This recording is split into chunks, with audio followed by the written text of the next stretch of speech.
ఇప్పుడైతే మనం జిప్సం వేణిని ఎలా రెడీ చేయాలి ఈ వీడియోలో చూసేద్దాం.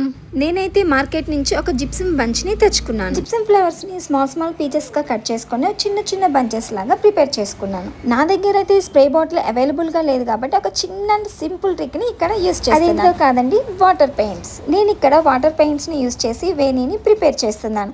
సో ఫైనల్ గా మనకి వేణి అనేది మంచి కలర్ లో కనిపిస్తుంది కదండి. సో నా దగ్గర ఉన్న బంచెస్ అన్నిటికీ కూడా వాటర్ లో డిప్ చేస్తున్నాను. సో ఫైనల్ గా మనకి వేణి ఫ్లవర్స్ అనేవి రెడీ అయిపోయింది. ఇంకా ఫైనల్ గా మనం వేణి ఇది ఎలా ప్రిపేర్ చేసుకోవాలో ఈ వీడియోలో చూద్దాం. నేను ఇక్కడ ఓన్లీ సింగిల్ థ్రెడ్ని మాత్రమే యూజ్ చేస్తున్నాను.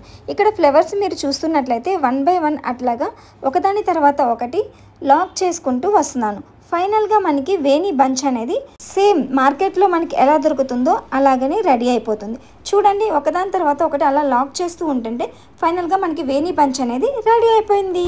ఇంకా అలాగే మనం కింద పెట్టుకోవడానికి కూడా చిన్న బంచెస్ కూడా కావాలి కదండి, 5 to 6. అవి కూడా నేను రెడీ చేసుకున్నాను. ఫైనల్గా మనకి వేణి అనేది రెడీ అయిపోయింది.